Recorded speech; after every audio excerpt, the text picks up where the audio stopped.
Bom dia, meus irmãos. Graças e paz do nosso Deus, amém? Vamos dar início ao nosso culto, mais um domingo, graças a Deus. Como vocês estão aqui, vamos nos colocar em pé para fazer a leitura dos Salmos. Salmos de número 86. Quem trouxe sua Bíblia pode acompanhar. Deixa eu passar no telão também. Fiquem à vontade.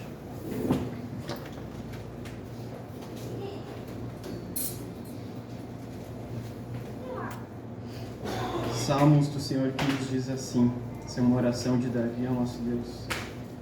Inclina, Senhor, os ouvidos e responde-me, pois estou aflito e necessitado. Preserva a minha alma, pois eu sou piedoso.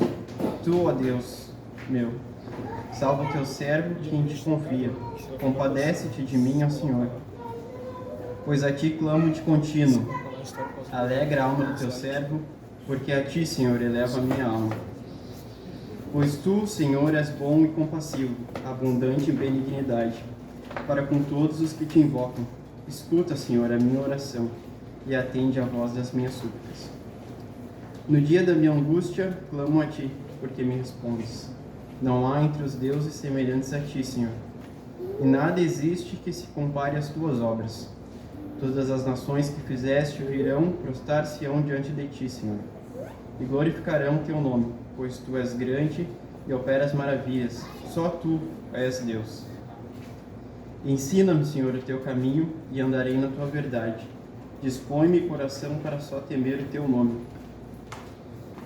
Dá-te-ei graça, Senhor, Deus meu, de todo o coração, e glorificarei para sempre o teu nome, pois grande é a tua misericórdia para comigo, e me livraste a alma, do mais profundo poder da morte. Ó Deus, os soberbos se têm levantado contra mim, e um bando de violentos atenta contra a minha vida. Eles não te consideram, mas tu, Senhor, és Deus compassivo e cheio de graça, paciente e grande em misericórdia e em verdade. Volta-te para mim e compadece-te de mim. Concede a tua força ao teu servo e salva o filho da tua serva. Mostra-me um sinal do teu favor, para que o vejam e se envergonhem os que me aborrecem, pois tu, Senhor, me ajudas e me consolas. Amém? Essa é uma oração que Davi faz ao nosso Senhor, onde mais uma vez ele demonstra confiança no Senhor, né? Como em todas as outras ocasiões que já se passaram, ele chega confiadamente ao Senhor, faz suas súplicas, o seu clamor diante de Deus, mas de maneira muito humilde, porque Davi sabia que Deus não devia nada a ele, Deus não nos deve nada, mas é puramente por graça do nosso Senhor. E Davi, sabendo disso, se prostra diante de Deus humildemente e pede a Deus que mais uma vez faça o seu sinal, porque Deus já havia feito grandes milagres antes na vida de Davi e ele já tinha experimentado essa graça de Deus. Então, mais uma vez, ele recorre ao Senhor, confiando que mais uma vez o Senhor vai ouvir, mas de maneira muito humilde. E nós também, em nossa vida, a gente pode fazer isso, a gente pode chegar confiadamente diante de Deus. Várias vezes nós já experimentamos a graça de Deus e podemos diariamente continuar experimentando, porque cada dia que a gente acorda é mais uma graça de Deus, amém? Então, com certeza Deus ouve nossas orações. Como Davi diz aqui, ele é bondoso, grande benignidade, e ele continua nos abençoando, amém? Senhor, nós te agradecemos por mais um domingo, te agradecemos pelas vidas dos nossos irmãos que estão aqui, aqueles que não puderam vir, Senhor, que o Senhor os alcance, que a tua graça seja sobre eles. E que nós, Senhor, nesta manhã possamos ouvir mais uma vez a tua palavra, possamos receber a tua graça, que o teu Espírito Santo nos ajude, Senhor, a compreender a tua palavra, que nós possamos te oferecer um louvor, Senhor, um culto verdadeiro a ti, Deus. Em nome de Jesus nós te agradecemos, Senhor. Amém.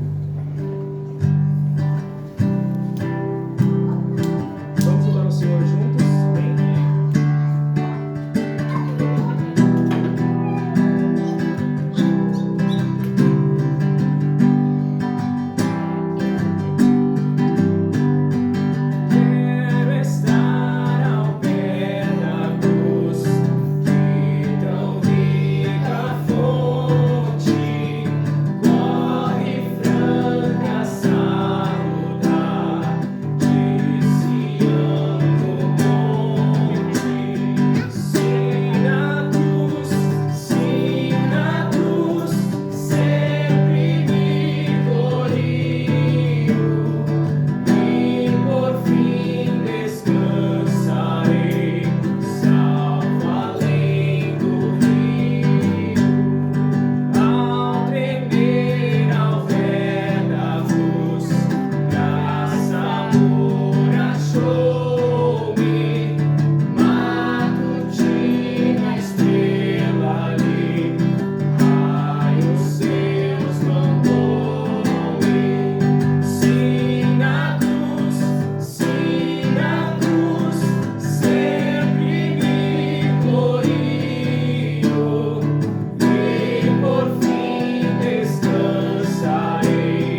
Bom dia, meus irmãos. A graça do Senhor seja com todos. Louvado seja o nosso Deus. Vamos fazer uma oração, meus irmãos. Senhor Deus eterno, nós te glorificamos, nós te louvamos, nós te exaltamos. Eu quero te dar graças, Senhor, porque hoje é domingo, é o dia em que a igreja escolheu para cultuar, porque no domingo nosso Senhor ressuscitou. Dia do Senhor, dia de cultuar, dia de bendizer o Senhor, dia de nos colocarmos diante do Senhor para abençoar a nossa semana, todos os dias. Que o teu nome seja exaltado, que o teu nome seja glorificado. Obrigado pelos irmãos que aqui estão. Abençoa também aqueles irmãos que hoje não puderam vir por algum motivo, aqueles irmãos que estão desfrutando de férias e viagens. Guarda, Senhor, a cada um. Que haja saúde na vida de todos, provisões na vida de todos. E que neste culto também, Senhor, a tua boa mão seja conosco. Que sejamos abençoados grandemente por ti, Senhor, por meio da graça, do meio de graça que é o culto, a pregação, a ceia do Senhor, e o teu nome seja louvado e o teu nome seja glorificado. Amém. Convido vocês, meus irmãos, para nossas recitações confessionais, a começar pelos 10 mandamentos. Vamos recitar então os 10 mandamentos, que é o resumo de toda a ordenança do Senhor, de toda a lei de Deus que devemos cumprir e obedecer. Primeiro mandamento: não terás outros deuses diante de mim.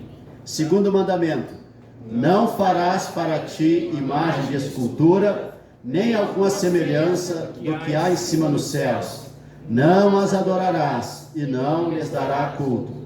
Terceiro mandamento: não tomarás o nome do Senhor teu Deus em vão.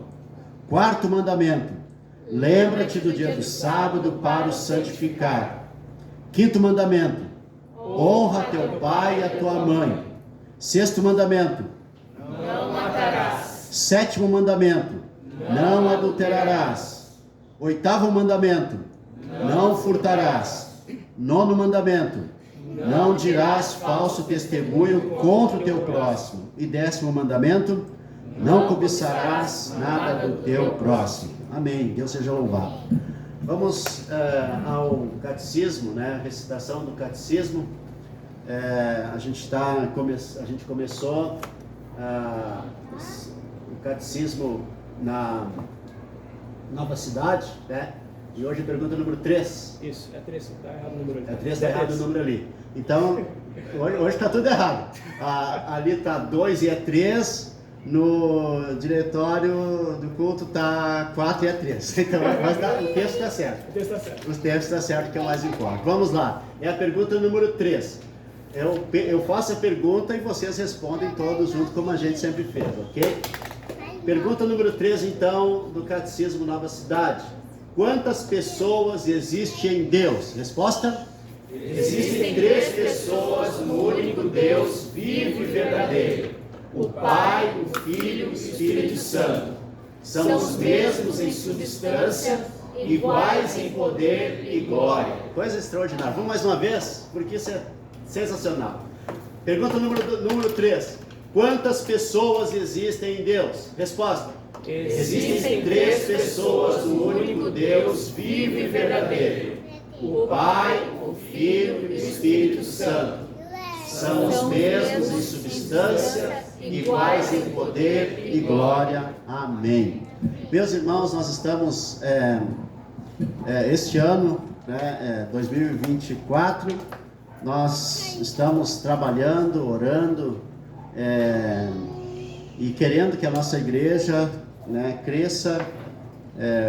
Hoje é um domingo de férias, mas eu espero que todos vocês que aqui estão sejam muito edificados pela palavra. E este ano, o ano passado a gente já fez isso, mas esse ano nós vamos intensificar um pouco mais a experiência de ouvirmos os nossos pregadores. E hoje, quem vai trazer a palavra é o Orton, o nosso irmão Orton, que vai trazer a palavra em Provérbios.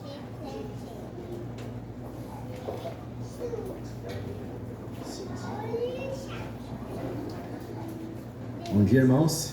Uma alegria estar convosco mais uma vez. Já tive o privilégio de ver o Jean e o pastor Rogério no meio da semana, né? Uma reunião que a gente faz aí com líderes reformados da cidade. Ontem visitei o pastor lá, ele me deu um cafezão bem gostoso.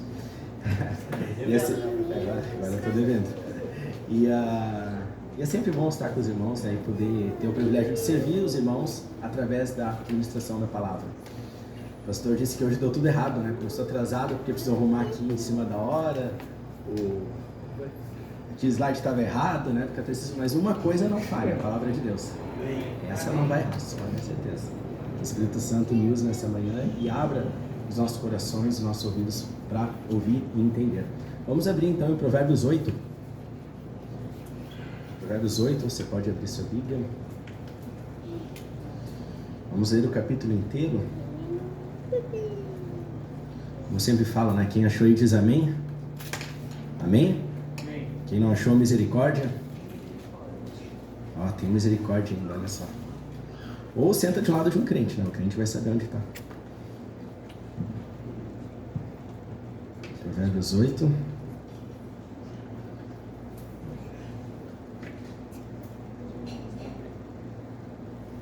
Vamos fazer a leitura do capítulo todo. Não clama porventura a sabedoria, e o entendimento não faz ouvir a sua voz? No cimo das alturas, junto ao caminho, nas encruzilhadas das veredas, ela se coloca. Junto às portas, à entrada da cidade. A entrada das portas está gritando: a vós outros, ó homens, clamo. E a minha voz se dirige aos filhos dos homens. Entendei, ó simples, a prudência, e vós necios, entendei a sabedoria. Ouvi, pois falarei coisas excelentes, os meus lábios proferirão coisas retas. Porque a minha boca proclamará a verdade, os meus lábios abominam a impiedade.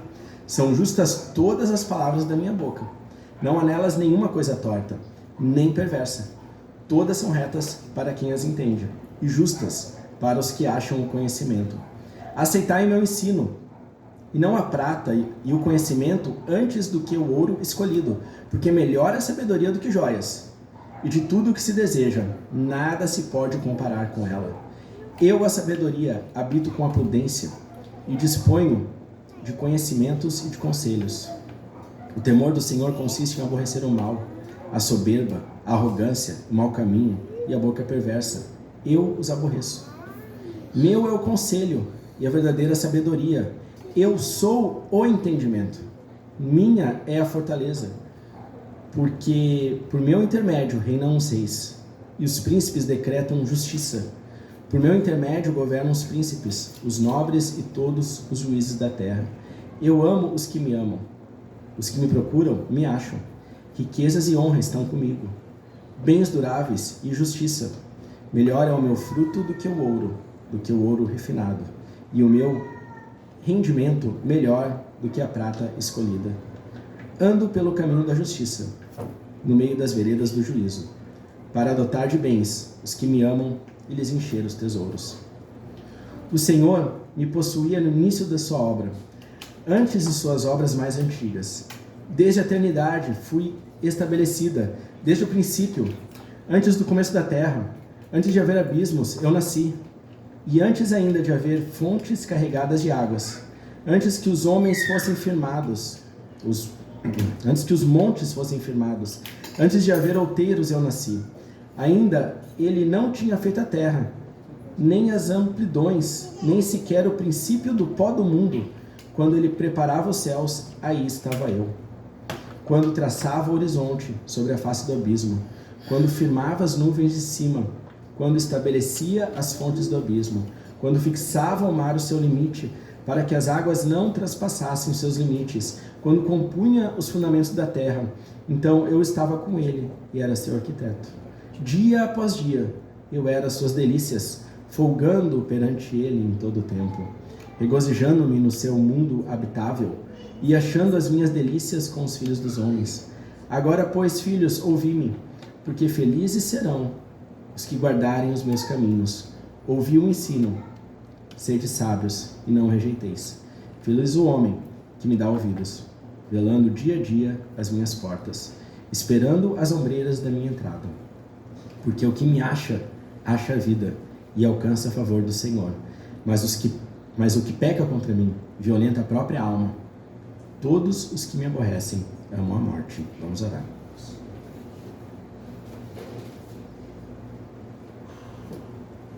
Senhor Deus, nós agradecemos por Tua palavra, Pai. Agradecemos porque ela é viva, ela é eficaz. Ela discerne os nossos pensamentos, nossas intenções. Senhor Deus, enche-nos, Pai, do Teu entendimento, da Tua sabedoria nesta manhã. Fala conosco, Pai. Tudo que for dito aqui, que não vier de Ti, Senhor, que seja esquecido, mas o que vier do Espírito Santo, que ecoe em nossas almas, Pai, no nosso coração, e transforme em mudança de vida. Faz-nos mais parecidos com Teu Filho Jesus. Edifica a Tua igreja, Pai, e glorifica Teu nome. Essa é a nossa oração, em nome de Jesus. Amém. Amém. Certa vez um homem foi procurar um sábio para lhe pedir um conselho. Vocês podem sentar, irmãos. E esse homem então foi até o seu guru, né, o seu mestre, e perguntou: mestre, eu tenho um amigo aí que está dando umas cabeçadas na vida, e eu quero dizer para ele de maneira educada como eu posso explicar que ele tem agido como um tolo. O mestre olhou para o seu discípulo e disse, né, diga a ele, meu filho, diga assim, diga que a sabedoria o persegue, mas ele sempre corre mais rápido. Essa ilustração eu vi em forma de meme esses dias, né? Bem quando eu estava meditando sobre o texto de Provérbios 8. E eu percebi, olha, esse meme fala justamente o que Provérbios 8 está dizendo, né? Que a sabedoria nos persegue, mas a gente, na nossa natureza humana, a gente insiste em fugir dela. A gente é sempre mais rápido que a sabedoria. Essa é a tendência da nossa natureza pecaminosa. Nos primeiros versículos deste capítulo 8, a sabedoria, ela se faz ouvir na entrada da cidade, no monte, nas esquinas, nas portas das casas. A ideia que nós temos é que a sabedoria aqui está correndo na cidade e gritando, né? Quando fala do clamor, a sabedoria está gritando: ó, ouçam-me, eu tenho as palavras da vida, eu tenho entendimento.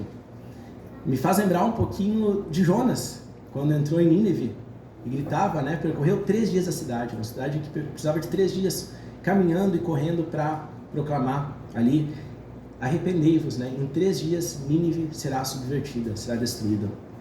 E parece que a sabedoria aqui está fazendo um papel de Jonas, né? Andando pela cidade, correndo pela cidade, gritando para que seja ouvida. E tantas coisas a Bíblia nos ensina a buscar, né? A Bíblia nos ensina a buscar santificação, né? Lá em Hebreus, sem a qual ninguém verá o Senhor, a buscar paz, a buscar as coisas lá do alto, lá, como diz lá em Colossenses 3, e diz também para buscar sabedoria, como nós lemos aqui no próprio versículo 17, os que me procuram me acham. Mas tem uma peculiaridade aqui, que aqui está mostrando esse texto que a sabedoria ela é proativa em nos buscar. A sabedoria nos persegue. Então, se eu colocasse esse sermão em uma frase, posso dizer que é isso, o título da nossa meditação: a sabedoria nos persegue e nós precisamos parar para ouvi-la. Então, nós vamos ver 3 pontos hoje. Qual a sabedoria que está clamando? A resposta é a sabedoria de Deus que está nos perseguindo, é sabedoria divina. O ponto 2, quais os benefícios da sabedoria? São muitos os benefícios da sabedoria de Deus para a nossa vida. E 3, que a sabedoria é eterna. E essa sabedoria eterna é o próprio Deus nos chamando a um relacionamento. Então vamos para o ponto 1. Qual sabedoria se apresenta? Na era dos coaches, em que todo mundo quer ser palestrante motivacional, de sabedoria, de princípios de vida, a gente tem muitas opções de buscar sabedoria. Na internet, no Instagram, ou tu pode pagar um palestrante, pode pagar um curso de coaching, e assim, dentro da graça comum, às vezes a gente até acha alguma coisa que presta, não vamos ser tão maldosos, geralmente é muito superficial e basicamente sabedoria humana. Volta e meia a gente acha alguma coisa que preste, mas geralmente não nos leva a nada. E nós temos que constatar realmente a sabedoria humana com a divina, porque a sabedoria humana ela é limitada. Provérbios 16:1 diz que o coração do homem pode fazer planos, mas a resposta certa vem dos lábios do Senhor. E Provérbios 19:21 diz que muitos propósitos há no coração do homem, mas o desígnio do Senhor permanecerá. Então nós vemos Provérbios aí já mostrando para nós que existe uma diferença entre a sabedoria de Deus e a sabedoria humana. E aqui nesse texto de Provérbios, nós temos bem claro que se trata da sabedoria de Deus nos chamando e falando conosco. Nós lemos no versículo 7 que a sabedoria diz: a minha boca proclamará a verdade. Então é Deus falando. E meu é o conselho e a verdadeira sabedoria. A sabedoria que está a correr nas ruas da cidade é a sabedoria que vem do alto e não dos homens. Mas afinal, o que é sabedoria? É uma daquelas palavras que, se eu perguntasse para cada um aqui, por favor, defina a sabedoria, cada um teria uma resposta diferente. Vocês não acham? E provavelmente a maioria de vocês, creio eu, chegaria a uma resposta correta, mesmo com modos diferentes de expressar. Mas pensemos primeiro o que sabedoria não é. Sabedoria não é um guia de decisões ou um código moral de ética sobre o que fazer ou deixar de fazer, o que é errado, o que é certo. Não é somente isso. Tem coisas que a Bíblia é bem clara, né? A gente acabou de ler os 10 mandamentos: não roubar, não matar, honrar pai e mãe, guardar o dia de sábado, não dizer falso testemunho contra o próximo. Só que na maioria das decisões que nós temos que tomar na vida, nós não encontramos uma orientação específica ou uma regra específica que vai nos dar a resposta. Qual carreira seguir, qual faculdade fazer, cursar, com quem casar, se devo mudar de cidade ou não, se devo comprar um carro mais caro e seguro para minha família, ou um carro mais barato e econômico para poder investir em outras áreas da vida. Essas coisas você não vai achar em guia de decisões, nem vai achar uma resposta na Bíblia. Você vai achar na sabedoria. E sabedoria também não é simplesmente um código moral, um código de ética. Não é menos que moralidade, né? A moralidade está na sabedoria, mas o código moral ou de ética não vai te passar a sabedoria. Inclusive tem uma piada de advogado que diz: por que 2 cobras não se picam? A resposta é código de ética. Por quê? Até mesmo na prisão, no presídio, entre os criminosos existe um código de ética. A máfia tem um código de ética, né? Se você pegar a máfia hoje que tem no Brasil de políticos, né? Que infelizmente tem político honesto, mas a política no Brasil hoje se tornou uma máfia, né? E o que acontece? Eles têm a ética deles. Mas isso é sabedoria? Não é sabedoria. É importante sim ter ética, ter moral, isso ajuda na sabedoria, mas sabedoria não é somente isso. Não é somente regras. A multiplicação de regras vai nos levar ao legalismo. E às vezes fazer a coisa certa no momento errado pode nos levar a resultados catastróficos ou resultados que não são sábios. Por exemplo, existe um documentário chamado Poverty.Inc., né, que é a indústria da pobreza. O que eles falam ali nesse documentário? São pessoas que têm causas humanitárias, geralmente abrem uma ONG para ajudar pessoas em países pobres. Só que eles mostram que essas organizações, essas pessoas acabam propagando a pobreza que eles estão tentando combater. Eles falam o exemplo de um empresário europeu, se não me engano, que veio até a Argentina e ficou maravilhado com as alpargatas. Nunca tinha visto uma na vida. E pensou, isso é um calçado barato de fazer, eu vou levar lá para tal país, não lembro qual país que ele levou, país pobre, e vou distribuir para a população lá, para as crianças. Isso aí aconteceu. Ele simplesmente quebrou a indústria de calçados local. Olha, ele tinha uma moralidade ótima, né? Ele tinha boas intenções, mas ele não foi sábio no que ele fez. Então, a moral, a ética, sozinha, não nos traz sabedoria. Mas então, o que é sabedoria, né?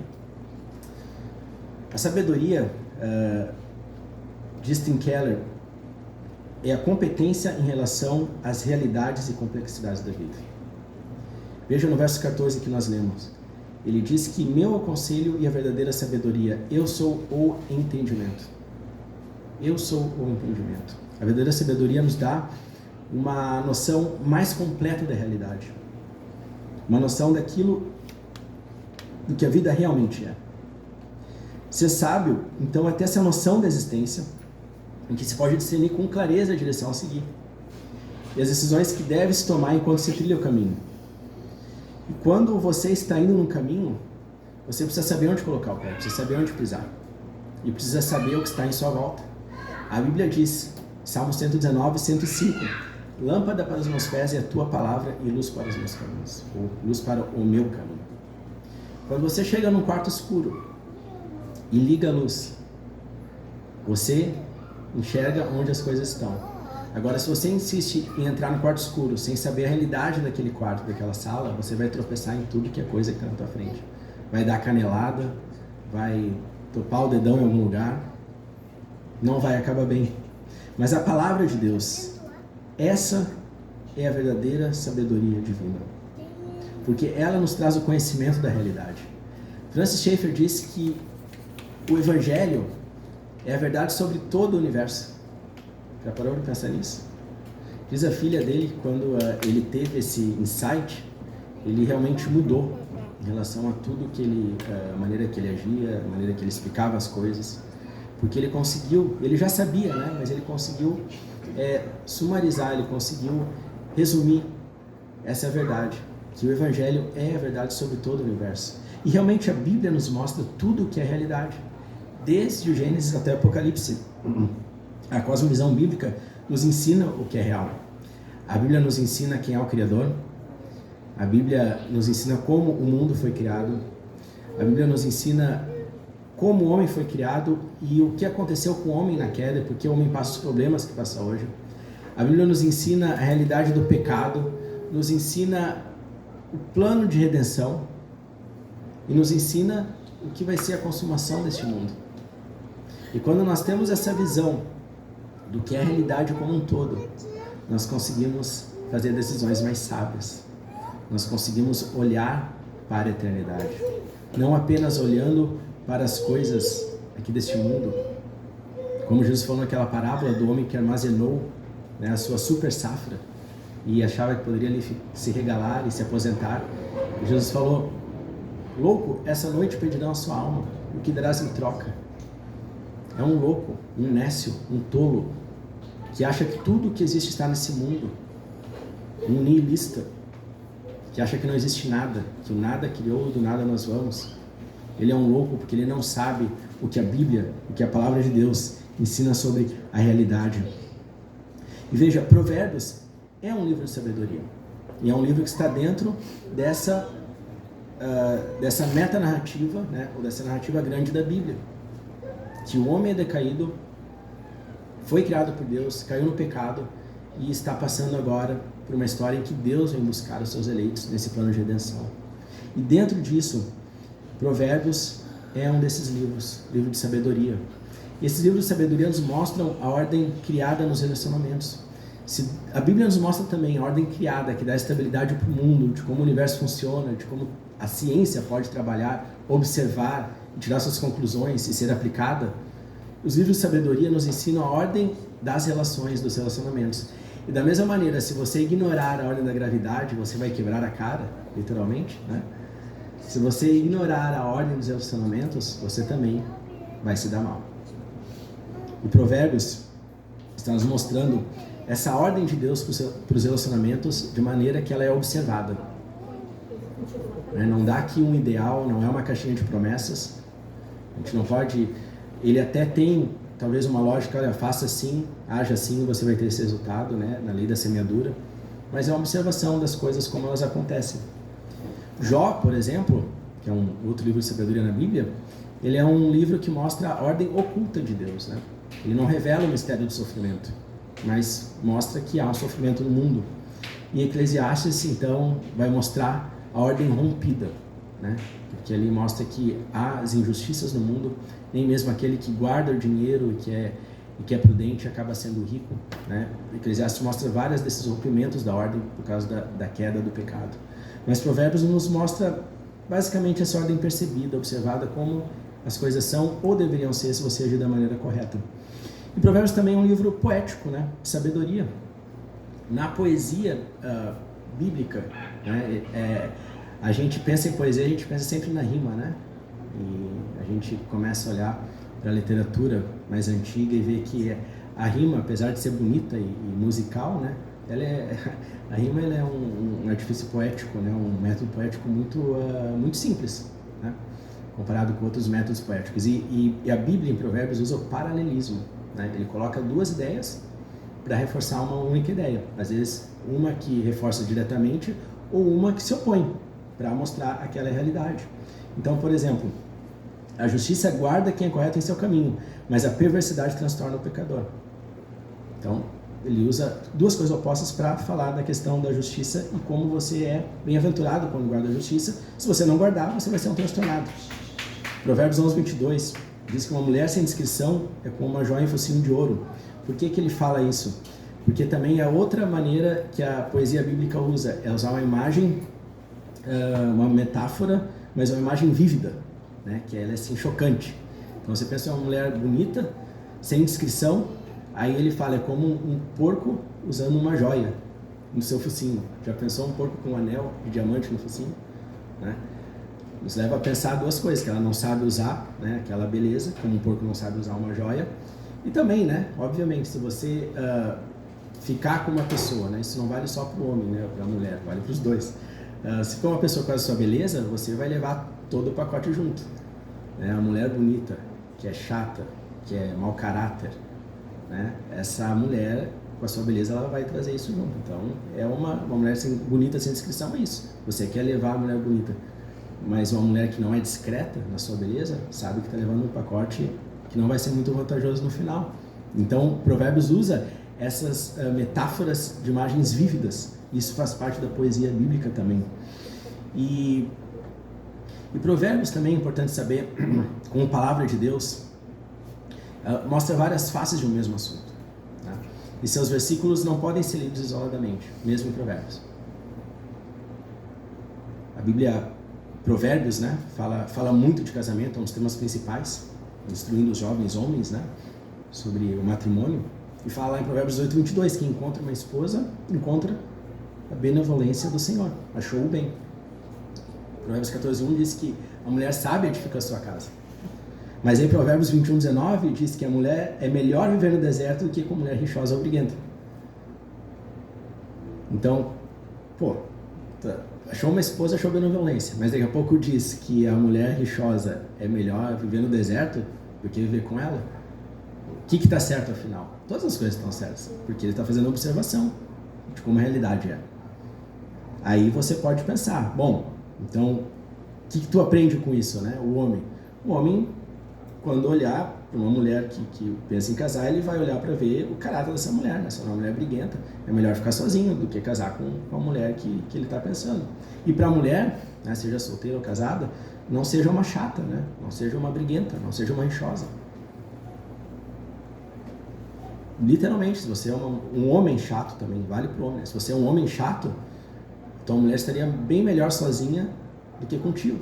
É isso que o Bia está falando. E o que isso nos ensina? Então tem que acabar o casamento? Não, deixa de ser chato, cara. Seja um bom marido. Entende? Então, a Bíblia, em Provérbios especificamente, coloca a sabedoria percebendo como a realidade é.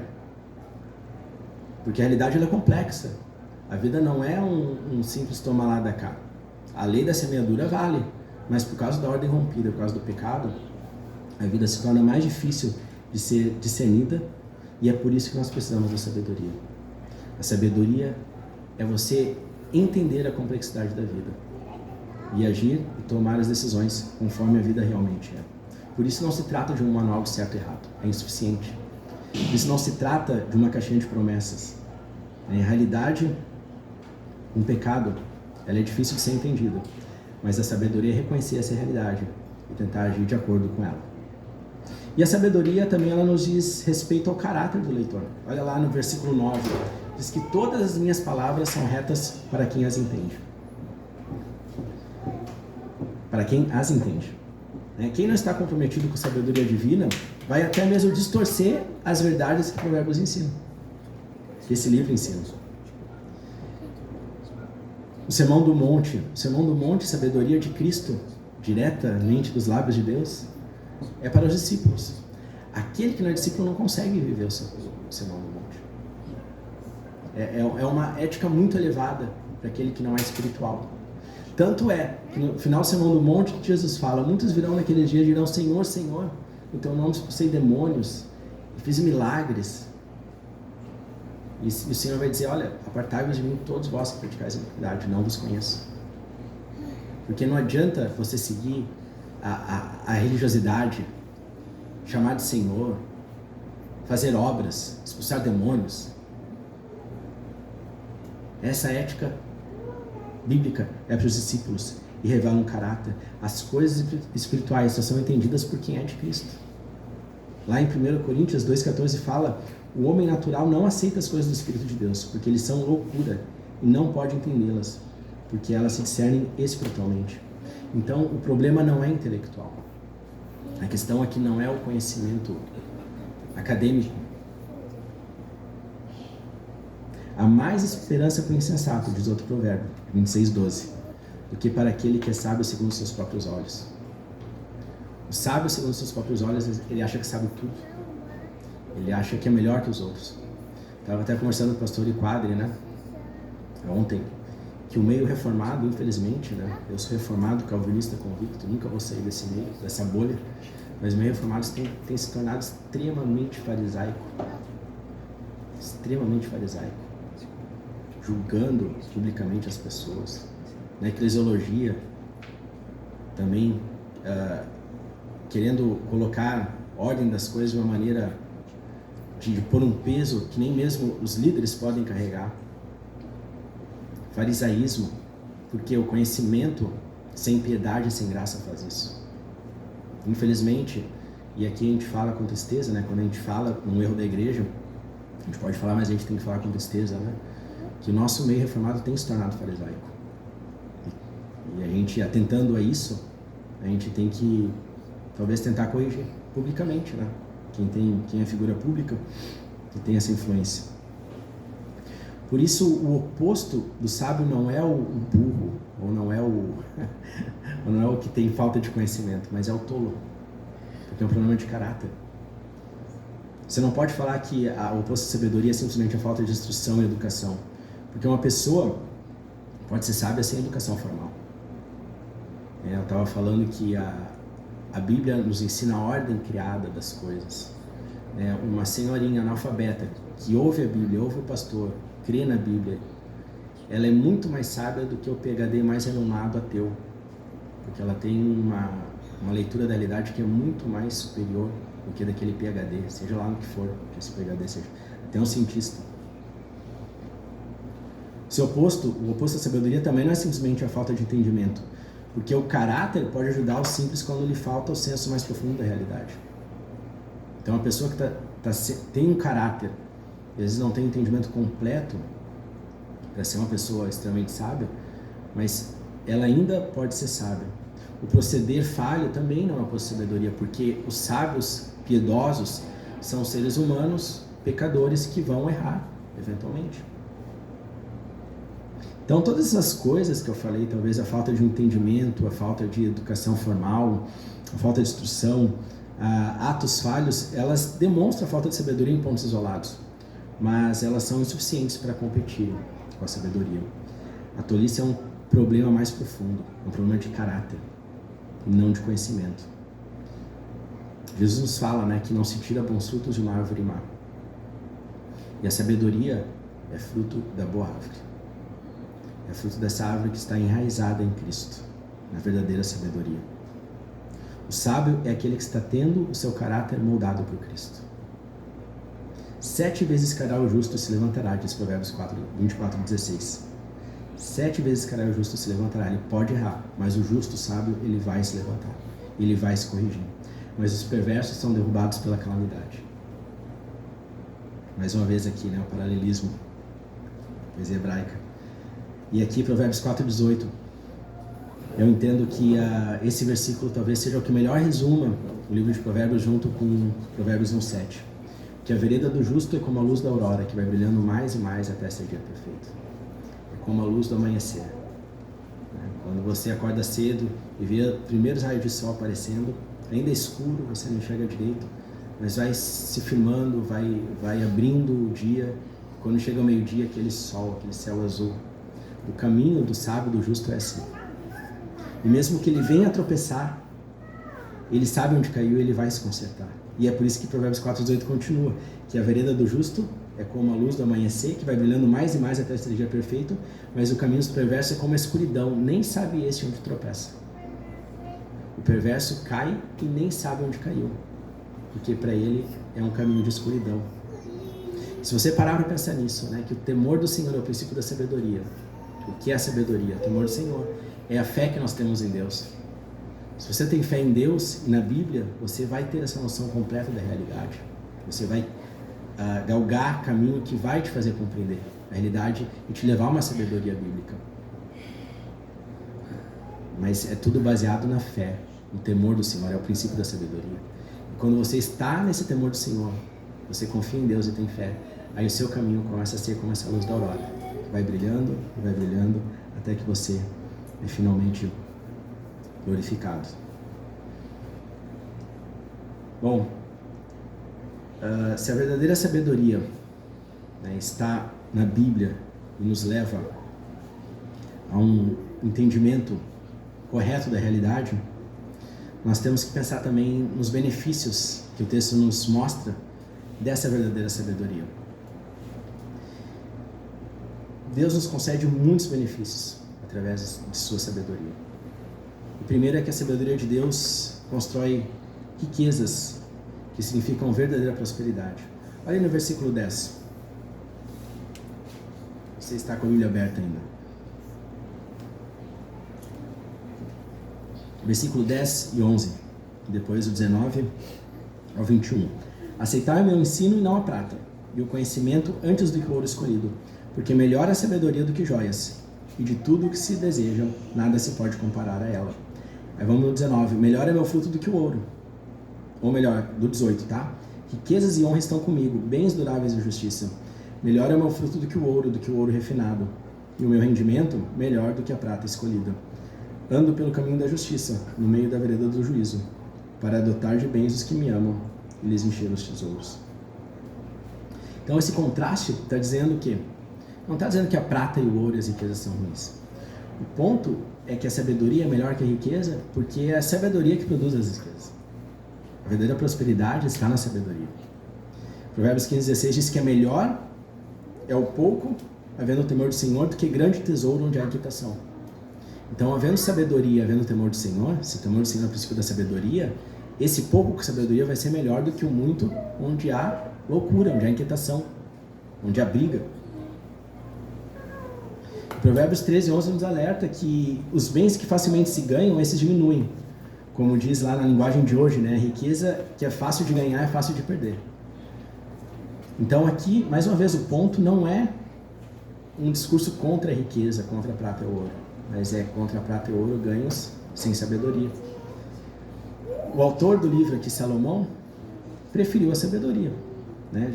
Deus se apresentou para Salomão e perguntou, pede o que quiseres, qualquer coisa.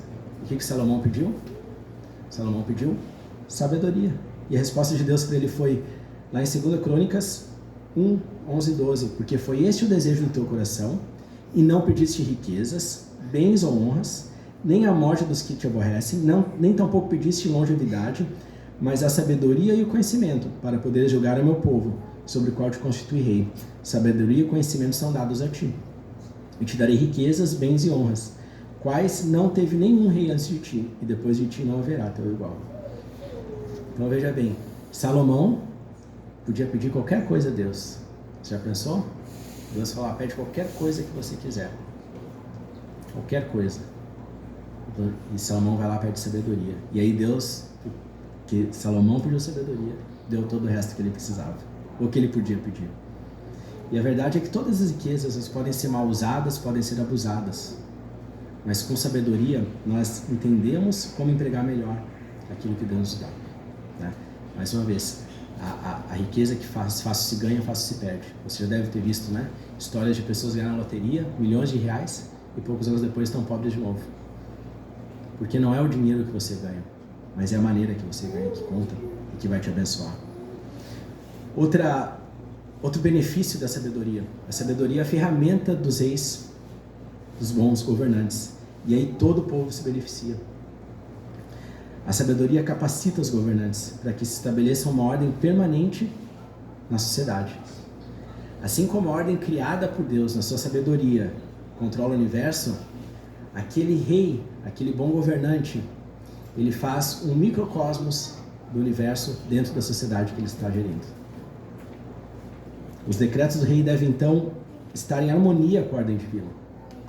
E por isso que a sabedoria traz esse benefício, uma ferramenta para os reis, para os governantes serem bons para o seu povo. Versículos 15 e 16 diz que por meu intermédio reinam os reis e os príncipes decretam justiça. Os príncipes governam os nobres e todos os juízes da terra. É pelo intermédio da sabedoria que os príncipes governam. Você deve ter lido já na Bíblia a história de Roboão, né? A gente falou de Salomão, agora vamos falar do filho dele, Roboão. Quando Salomão faleceu, já havia ali uma profecia sobre Jeroboão, que era uma pessoa de influência ali na corte, que pelo pecado de Salomão o reino seria dividido. E Salomão, quando veio falecer, Roboão tomou o trono, né, de seu direito, e Jeroboão chegou com o povo e disse: Roboão, o jugo do teu pai foi muito pesado sobre nós, diminui esse jugo. E Roboão foi aos anciãos que aconselhavam seu pai Salomão. E eles falaram: olha, serve, olha que interessante, né? Serve o povo e seja bom com eles, eles vão te servir com alegria. E Roboão não ficou satisfeito com esse conselho. Ele foi buscar conselho com seus amigos de infância, aqueles que cresceram com ele na corte. E os seus amigos falaram: não, se teu pai for pesado, seja mais pesado com eles ainda. E Roboão seguiu o conselho de quem? Seguiu o conselho dos amigos, não dos anciãos. E por causa disso, o reino se dividiu. Roboão ficou com 2 tribos apenas, né? Judá e Benjamim. E porque não teve sabedoria, ele perdeu o poder, perdeu a influência e perdeu a riqueza.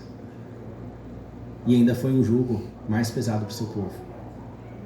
Ele não usou de sabedoria como seu pai para governar.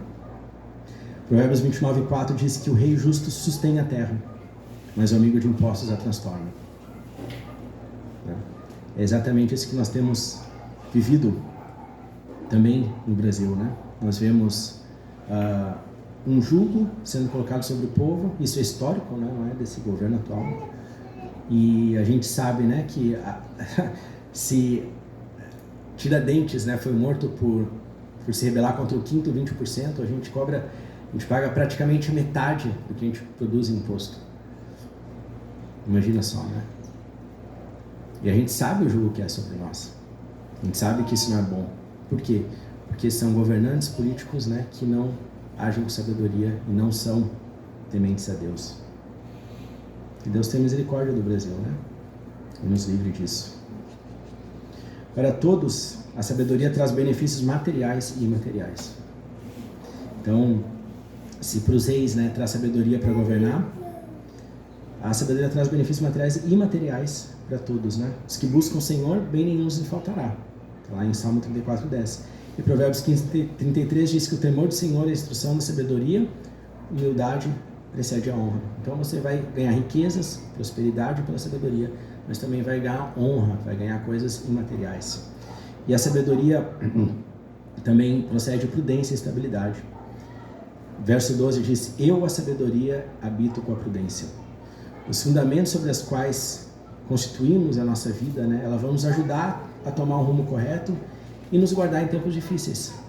Lembra que Jesus fala em Mateus 7, né, no fim do Sermão do Monte também: os que ouvem essas minhas palavras e as praticam, é como um homem sábio ou prudente que edificou sua casa sobre a rocha, veio a chuva, veio a tempestade, transbordaram os rios, sopraram os ventos e deram com ímpeto contra aquela casa, que não caiu, porque foi edificada sobre a rocha. O homem sábio tem estabilidade, mas aquele que não constrói a casa sobre a rocha, constrói sobre a areia, esse é nécio, esse é tolo, né? Vai vir a chuva, vai soprar os ventos, vai vir a tempestade e a casa vai cair. Por último, irmãos, a sabedoria é eterna. e nos chama para um relacionamento. A sabedoria é personificada como sendo eterna na criação. Veja lá, versículo 22, ele começa dizendo: o Senhor me possuía no início da sua obra, antes das suas obras mais antigas. E verso 30 diz que eu estava com ele na criação e era seu arquiteto. Na última parte desse capítulo, o autor personifica a sabedoria, mostra a sabedoria como algo pessoal, uma pessoa. Fica então muito mais evidente, né, que uma lista de regras, um manual de certo e errado não é suficiente. O que nós precisamos é de um relacionamento com a sabedoria. A sabedoria já existia antes da criação, conforme nós vimos nos versos 22 até o 26. A sabedoria estava presente durante a criação, né? Quando ele preparava os céus, aí estava eu. E a sabedoria era a delícia de Deus, se alegrava com ele o tempo todo. E a sabedoria regozijava na criação pronta, habitada para o homem poder viver. Nós vemos que é uma pessoa celebrando com Deus, uma pessoa celebrando a Deus, uma pessoa participando dessa criação e celebrando essa criação. E o Novo Testamento, irmãos, associa a sabedoria a Cristo. Por isso nós podemos dizer que a sabedoria personificada em Provérbios 8 é um texto messiânico, é um texto tipológico, que é um tipo de Jesus, que aponta para Jesus. 1 Coríntios 1:24 diz que Paulo chama Jesus de poder de Deus e sabedoria de Deus. Sabedoria de Deus. Jesus. Lucas 11:31 diz que Jesus afirmou ser o novo Salomão com sabedoria ainda superior a Salomão. Jesus falou: a rainha do sul se levantará no juízo com os homens dessa geração, me condenará, porque veio dos confins da terra para ouvir a sabedoria de Salomão. E eis aqui está quem é maior do que Salomão. Então Jesus se coloca ele mesmo como sabedoria de Deus. Um dos pais da igreja, Teófilo de Antioquia, viveu no 2º século, já fazia a leitura também de Provérbios 8 como cristológico, como apontando para Jesus. E dentro desse tema de cristologia, ele foi um dos primeiros, ou talvez o primeiro, a falar sobre o termo trindade, a usar esse termo trindade. E ele já falava de Cristo como sabedoria de Deus. Olha só o que ele escreveu: Deus fez tudo através de seu verbo e de sua sabedoria. E nesse texto ele coloca verbo e sabedoria, ambos com letra maiúscula. Por seu verbo foram estabelecidos os céus, e por seu espírito toda a força deles.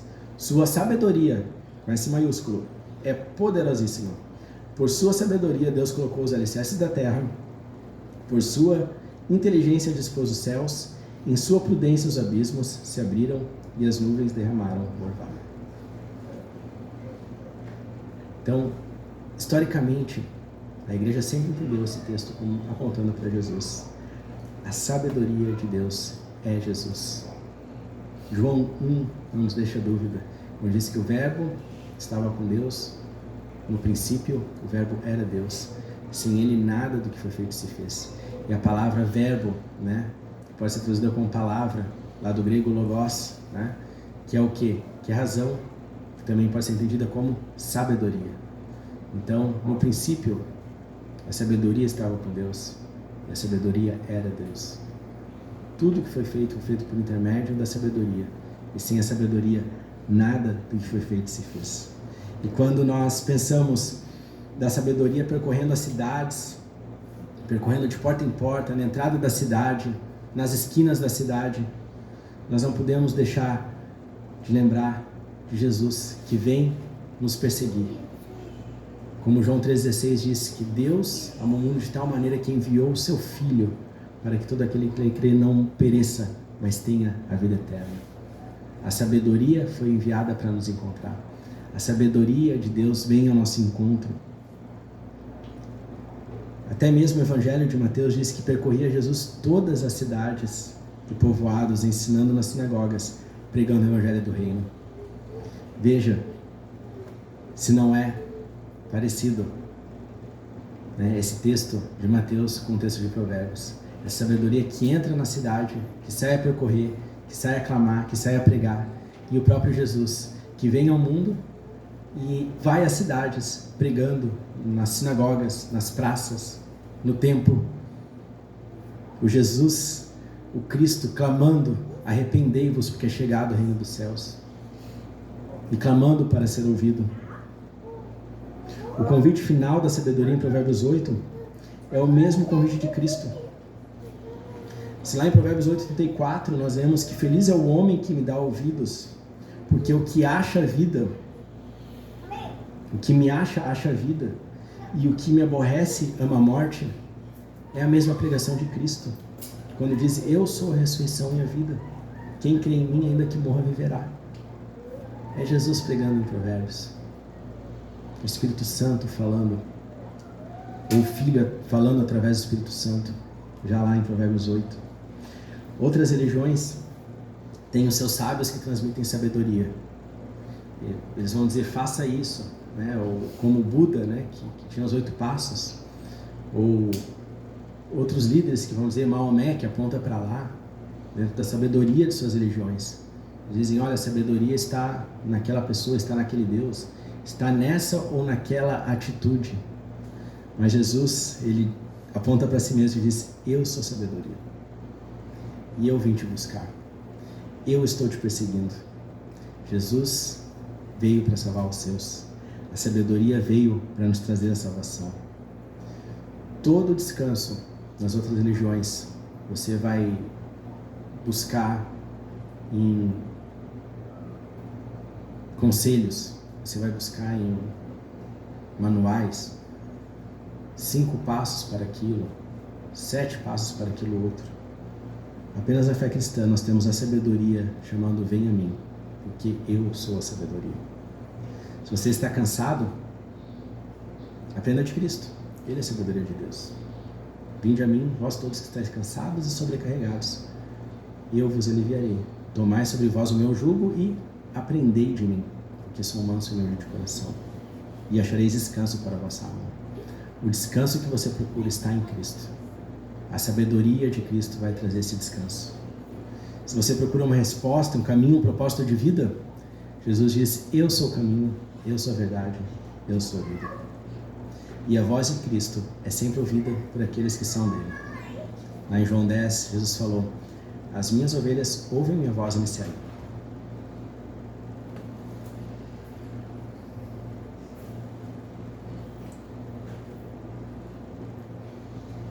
A sabedoria é também uma luta com Deus. Se é verdade que Jesus vem ao nosso encontro, nós também precisamos parar para ouvir. Precisamos descansar, aquietar. Como diz o profeta: aquietai-vos e sabei que eu sou Deus. Parem de fazer guerra. O nosso problema é que nós queremos saber mais que Deus. O nosso problema é que nós queremos ser mais sábios que Cristo. Nós não nos rendemos. A sabedoria nos persegue e nós corremos mais rápido que ela. Jacó, ele precisou ficar sozinho, mandou sua família adiante na sua viagem. Ficou sozinho e um homem se apresentou a ele e lutava com ele. Esse homem era Deus. E ele não deixou aquele homem embora até que recebesse a bênção. E aquele homem tocou a sua coxa, a junta de sua coxa. E a partir dali Jacó ficou coxo, ficou manco. O que eu e você precisamos para parar de correr da sabedoria é ter esse toque de Deus que nos faz mancos, que nos não deixa mais correr. O nosso problema é esse, que a sabedoria nos persegue e nós corremos mais rápido que ela, como diz o mestre lá do início desse sermão. E isso vai continuar acontecendo até nós lutarmos com Deus, pedindo pela sabedoria e deixar que Ele nos toque para tirar de nós essa ousadia de querer correr dele. Cristo veio ao nosso encontro e está nos perseguindo. A resposta para a sua falta de paz, sua falta de alegria, falta de direção, falta de sabedoria de Deus nas decisões é essa: pare de correr mais rápido que a sabedoria. Pare de fugir de Deus.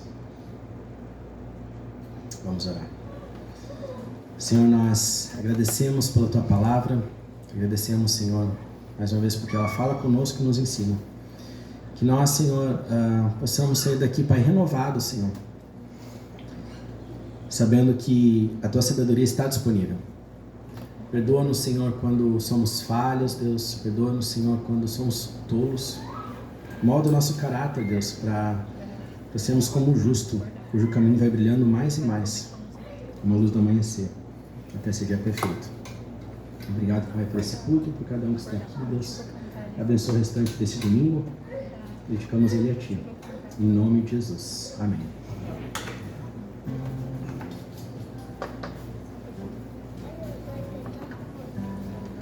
Deus seja louvado. Vamos ficar em pé, meus irmãos, e nós vamos nesse momento a celebração da ceia do Senhor. Mas antes, o que fazer com os nossos pecados? A Bíblia diz que aquele que encobre o seu pecado, ele não encontra o perdão, mas aquele que confessa, ele é perdoado. Então há uma promessa de perdão. Confesse em oração o seu pecado nesse momento, numa oração individual. Coloque seus pecados diante do Senhor.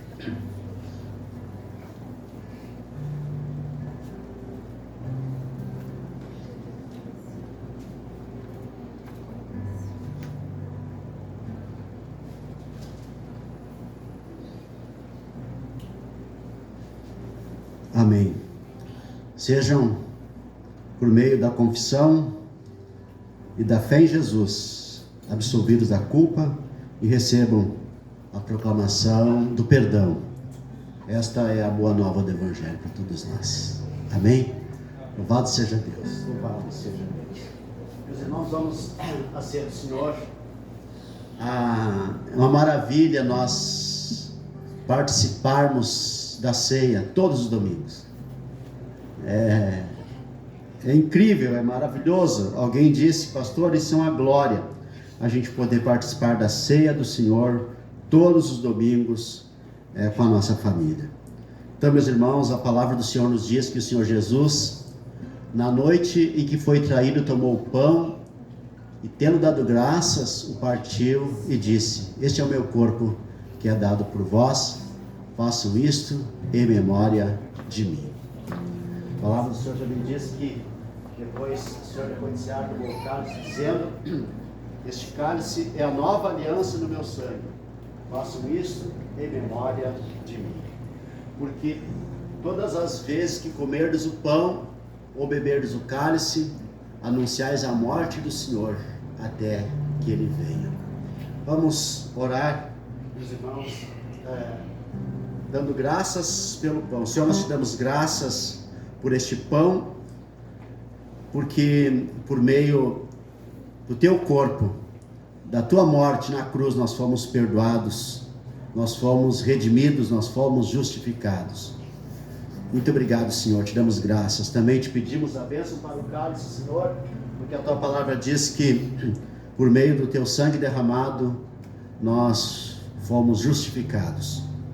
E nós cremos, Senhor, nisso. Por isso nós te pedimos a bênção para o cálice que vamos beber. Porque a tua palavra diz que o teu corpo é verdadeira comida, o teu sangue é verdadeira bebida, no sentido em que nós cremos que o corpo do Senhor foi partido na cruz e o seu sangue foi derramado por nossos pecados.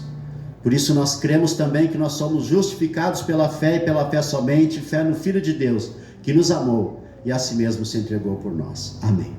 Meus irmãos, eu convido todos vocês para virem até a mesa e se servir do pão e do cálice, e depois a gente vai comer e beber todo mundo junto. Amém? Deus abençoe.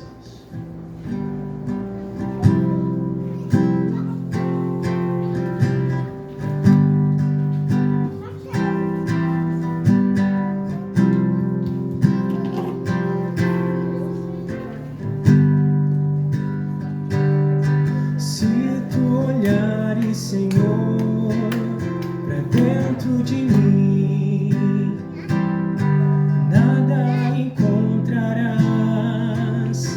de bom.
Graças a Deus. Louvado seja Deus. Louvado seja Deus. O Senhor é bom. O Senhor é bom. O Senhor sempre é bom. O Senhor é bom. Sua misericórdia dura para sempre. A sua bondade não tem fim. A sua benevolência nos alcança todos os dias. Glorificamos o nome do Senhor. Meus irmãos, comam o pão em nome de Jesus.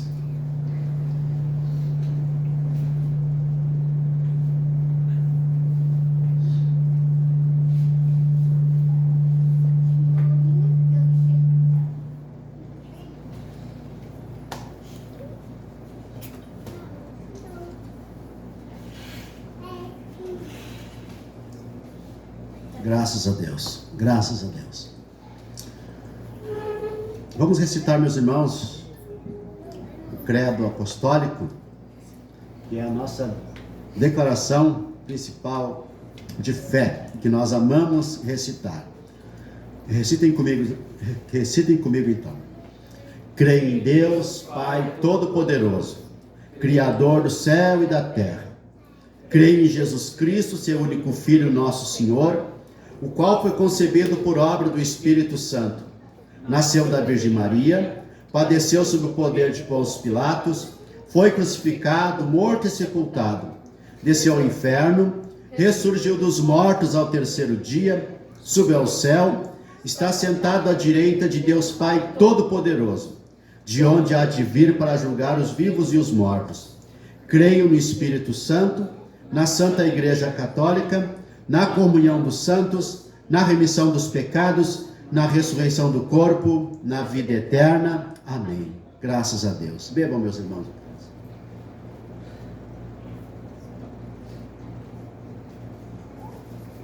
Muito obrigado, Senhor. Te louvamos, te glorificamos. Nossos pecados estão perdoados. O nome do Senhor é glorificado. Nós somos abençoados pela morte do Senhor, que morreu na cruz em nosso lugar, para a nossa justificação, para a nossa salvação, e aguardamos a vinda do Senhor, aguardamos a vida eterna, pois já temos a vida eterna pela salvação em Cristo Jesus. Amém, amém. Graças a Deus, louvado seja o nome do Senhor. Meus irmãos, louvamos mais uma vez ao Senhor, exaltamos mais uma vez ao Senhor por sua infinita bondade, por sua infinita misericórdia. E eu quero orar por vocês, para que todos nós tenhamos uma semana abençoada, que cada casa, cada família, que em cada casa, que em cada família haja paz, haja saúde e haja provisões, todas as provisões necessárias para cada um, em nome do Senhor Jesus, e que o nome do Senhor seja glorificado. Orem comigo a oração do Senhor. Pai nosso que estás nos céus, santificado seja o teu nome. Venha o teu reino, faça-se a tua vontade, assim na terra como no céu. O pão nosso de cada dia dá-nos hoje, e perdoa-nos as nossas dívidas, assim como nós temos perdoado aos nossos devedores. E não nos deixes cair em tentação, mas livra-nos do mal. Pois teu é o reino, o poder e a glória para sempre. Amém. Senhor, muito obrigado por este culto. Obrigado, Senhor, porque o teu nome é glorificado entre nós. Obrigado porque o Senhor nos escolheu. Obrigado porque o Senhor nos chamou. Obrigado, Senhor. Agora eu te peço uma semana abençoada para todos nós, para todas as famílias. Ó Deus, em nome do nosso Senhor Jesus Cristo, pelos méritos do nosso Senhor Jesus Cristo, eu te peço, Senhor, uma semana abençoada para cada casa, para cada família, para os grandes, para os pequenos, para os maiores, para os menores, Senhor, para os mais velhos, para os mais novos, para os casados, para os solteiros, ó Deus, para nossas crianças. Livra-nos do mal, livra-nos do maligno, Senhor, e o teu nome seja glorificado, que a tua boa mão seja sobre todos, em nome de Jesus. Amém. Ao Pai, ao Filho e ao Espírito Santo nós glorificamos. Amém. Meus irmãos, a graça do Senhor Jesus Cristo, o amor de Deus e a comunhão do Espírito Santo sejam com todos vós. Amém.